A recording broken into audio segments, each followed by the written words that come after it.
So it's coming to summer here in Australia, and all you want to do is take your beloved four-wheel drive down to the beach, but you're a little bit scared. Well, stick around. I've got some tips and tricks to show you how I go about driving on the beach with my 4B.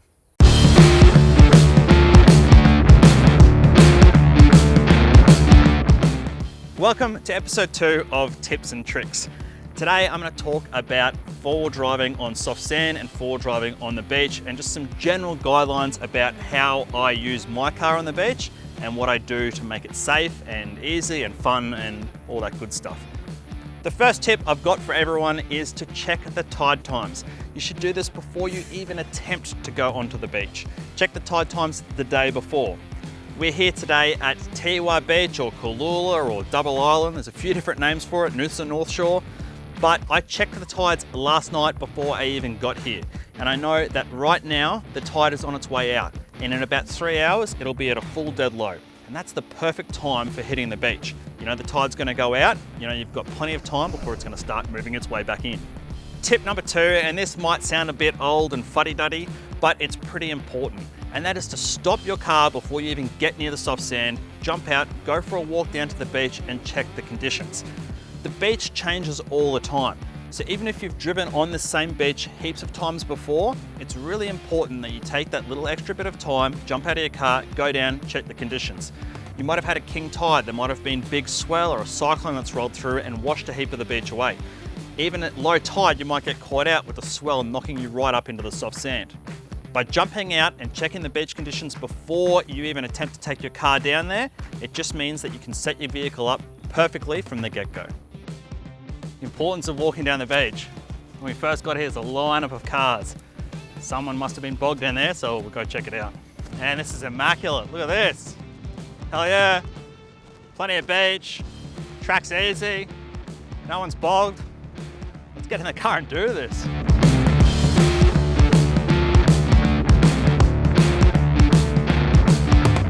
Tip number 3, which is probably the most talked about tip that everyone kind of knows, but not a lot of people follow, and that is let your tire pressures down. This is super important. Not only is it important to make sure that you don't get stuck in the soft sand, but it's important to keep the track in good condition for the people behind you.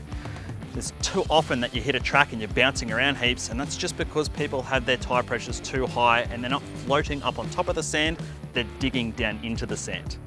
Now, there's no golden rule for tire pressures. It depends on your car, depends on your tire, depends on the weight that you're carrying. But as a general rule, and I've used this ever since I started four-wheel driving, is when I'm hitting the beach, I drop my tires down to that 16 to 18 PSI mark all around. Now, this seems to be a really good starting point. It gives you room, if you are finding it tough, to drop those tire pressures even further. I've gone as low as 12 before without a problem in my 200. But starting at 16 to 18 PSI is probably my best advice for people. The next bit of advice when it comes to letting your tire pressures down is don't be a stooge and use a stick and just count to 10 or anything like that. Spend that little bit of money, go and get yourself a decent tire deflator or at least a tire gauge so you know what pressure you're dropping your tires down to, and make sure that you get it right from the get-go. You don't want to be having 30 in the front and 26 in the back because you've been too lazy to let them down properly. Just do it right from the get-go and it makes it a lot better for you and for everyone else. Tip number 4 is momentum. Momentum is key when you're driving on soft sand. You don't want to be stopping and starting all the time because there's a great chance that you're going to end up stuck. Now, momentum does not mean put your foot flat to the floor and just power hard through it all, because that's just as dangerous as going slow, just for different reasons. You can easily lose control of your car. I've seen cars roll on the beach before. You don't want that. It's not a good time. It's not fun for you. It's not fun for everyone else. All it means is maintaining the right speed.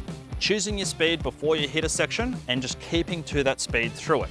Now, in the 200, it's got an automatic gearbox, so it's very, very easy for me to maintain that same speed. Before I owned this four-wheel drive, every other four-wheel drive I owned was manual. And it's even more important to keep your momentum up in a manual because you don't want to be changing gears in the soft sand. So, select your gear before you hit the soft stuff, stick to it, power through. So tip number 5 has to do with when you want to stop on the beach. And this happens quite a lot. You want to stop, you found that perfect surf, you found the perfect fishing spot, you just want to go for a swim or stop for lunch. The thing is, you don't want to just stop anywhere willy-nilly.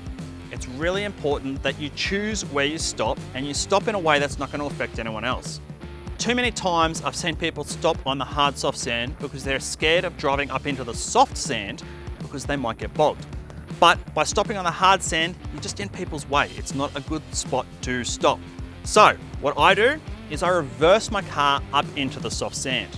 By reversing your car up into the soft sand, it means that you leave yourself a set of tracks to drive back out on. You might find that as you're driving up, the car starts to bog in, and that's when you stop. You pull up there. You're in the soft sand, you're away from the hard beach, there's plenty of room for people to drive past you. But because you're on the downward slope, you're driving forward, you've created those tracks, it's very, very easy for you to start up and drive back out again.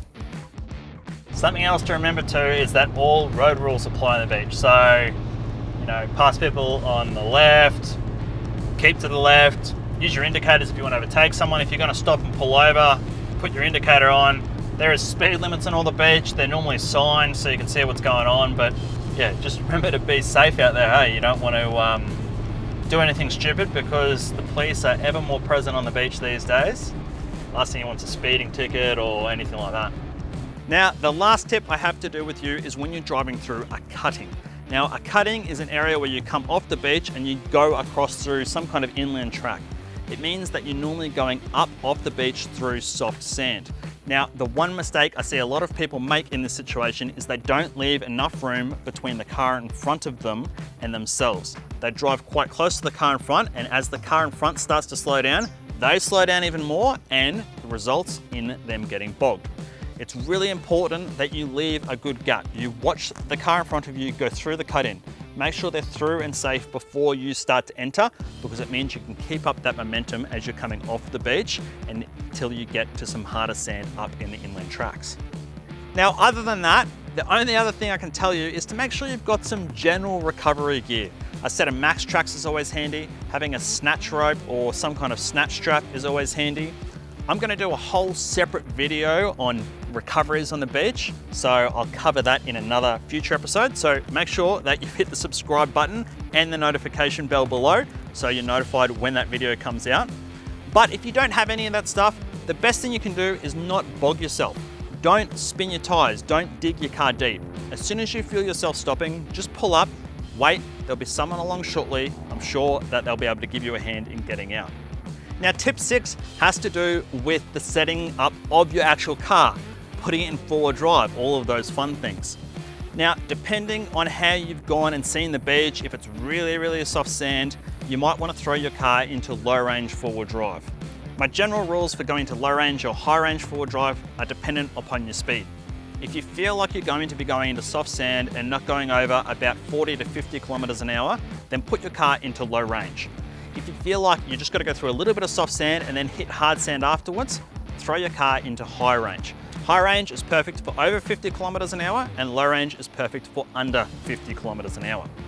Now, in my 200 series, it's a little bit different when it comes to setting it up for going forward driving, especially on the beach. The 200 series is actually an all-wheel drive vehicle, so it's always in an all-wheel drive, four-wheel drive mode. To put it into true forward drive, you need to hit the center diff lock button. Put the car into neutral, hit the center diff lock button, you'll see the car go into forward drive mode on your dash. This means it's out of all-wheel drive and into true high-range four-wheel drive. Now, the next tip for driving on the beach is to make sure you turn your traction control off. Now, in each car, this is very, very different.